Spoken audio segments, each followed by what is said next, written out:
Bien-aimés dans le Seigneur, Shalom.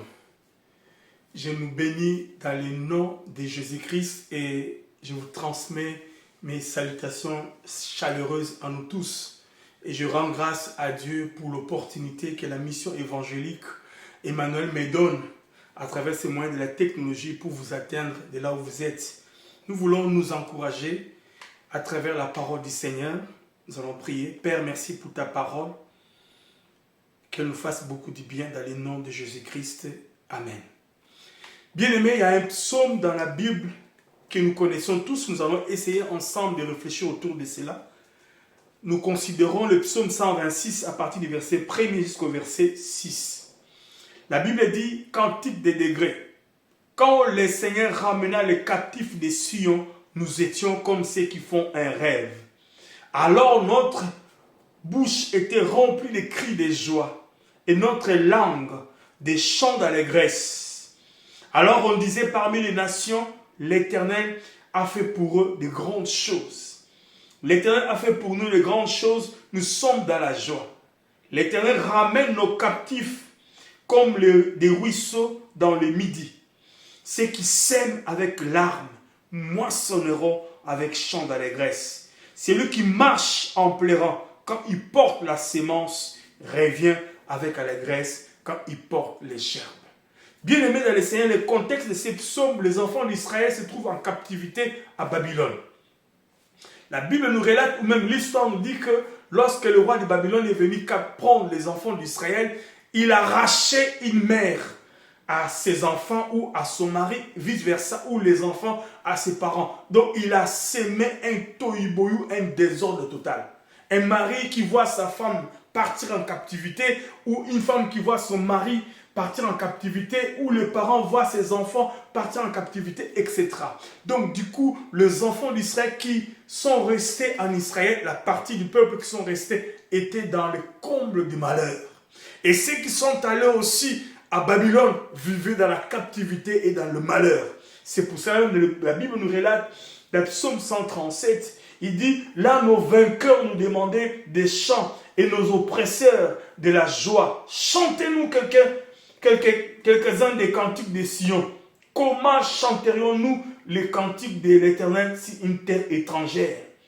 Si je t'oublie Jérusalem, que ma main droite se sèche. Les ennemis, les Babyloniens se moquaient d'elle alors qu'ils étaient en captivité. Chantez pour nous.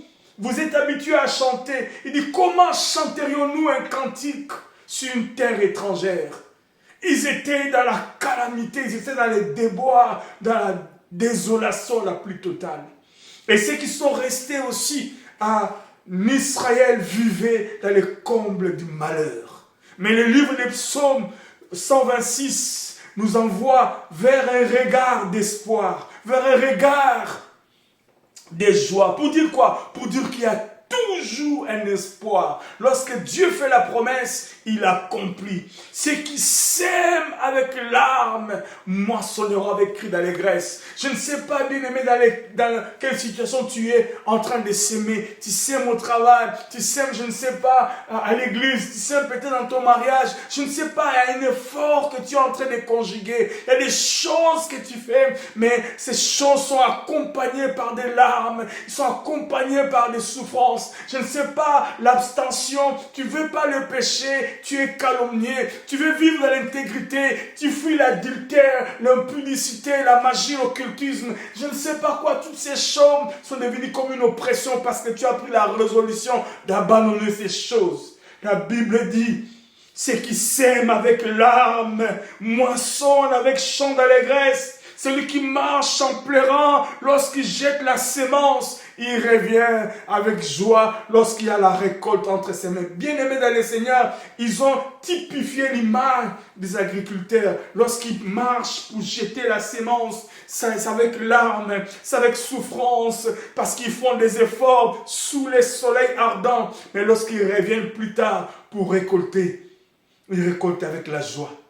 Tes larmes vont te payer. Et qu'est-ce qui se passe? Alors par rapport au contexte, la Bible dit, alors qu'ils étaient dans ce désespoir total, ceux qui sont restés en Israël ne pouvaient pas imaginer qu'un jour, ses frères et sœurs, ses parents, ses enfants, etc., qui étaient en captivité, ils allaient revenir. Mais la Bible dit, alors qu'ils sont allés, selon le contexte, ils étaient en train, c'était des agriculteurs, vous connaissez même les bergers aussi, ils étaient en train de faire le travail des champs. Ils ont vu au loin. Un père a vu au loin sa femme venir. Une mère a vu au loin ses enfants arriver. Un mari a vu au loin sa femme. Et une femme a vu au loin un mari revenir à la maison. Bien-aimé dans le Seigneur, c'était comme un rêve. Dieu est capable de faire de ton rêve une réalité. Il est capable, comme on dit à Lingala, Allah tisandoto na onzoto. La Bible dit, ils étaient comme en train de faire un rêve. Une mère voit ses enfants retourner. Un père voit ses enfants. Un mari voit sa femme. Et une femme voit son mari. Lorsque le Seigneur ramena les captifs de Sion, c'est qu'ils étaient en captivité, ils les ont vus sur la montagne en train d'arriver, ils ont crié de joie. Je ne rêve pas, les uns ont frotté les yeux pour voir, est-ce que ce n'est pas une hallucination? Ce n'est pas une hallucination, c'est la vérité. Pourquoi? Parce que Dieu avait fait la promesse aux enfants d'Israël qu'il allait restaurer son peuple. Bien-aimés dans le Seigneur, la Bible nous dit, alors on disait parmi les nations, le païen, c'est qui voyait combien tu vis dans la souffrance, c'est qui voyait combien tu es en train de gémir, c'est qui voyait combien tu es en train de pleurer, c'est eux qui vont témoigner. Le païen, les nations commencèrent à témoigner avec joie. C'est ce que la Bible nous dit. Oh my God! Alors on disait parmi les nations, l'Éternel a fait pour eux de grandes choses. L'Éternel a fait pour nous de grandes choses. Nous sommes dans la joie. Oh, l'Éternel ramena les captifs, nos captifs comme des ruisseaux dans le midi, dans le sec, là où il y a le désespoir, là où il n'y a rien du tout. Et c'est là où Dieu rend ton rêve une réalité. La Bible dit, il peut frayer un chemin dans le désert. Oh my God, le Dieu capable de rendre l'impossible possible dans ta vie, de rendre tes rêves une réalité. Come on! Oh Seigneur, est-ce que je parle à quelqu'un qui pleure ce matin? Je parle à quelqu'un qui pleure ce midi ou ce soir. Ceux qui sèment avec larmes moissonneront avec cris d'allégresse. Bien-aimé, tu sèmes avec larmes, mais sache que tu vas moissonner avec cri d'allégresse. Parce que Dieu va restaurer ta vie. Et il a fait la promesse, il est fidèle. Cette parole, elle ne change jamais. Mais elle est capable de changer toutes les personnes qui se mettent en contact avec elle. Elle transforme des vies. Et les rêves deviennent des réalités. Que Dieu bénisse sa parole. Père, merci pour ta parole. Sanctifie cette parole. Et que quelqu'un qui entend la voix de l'archange ce matin, ce midi ou ce soir, soit béni.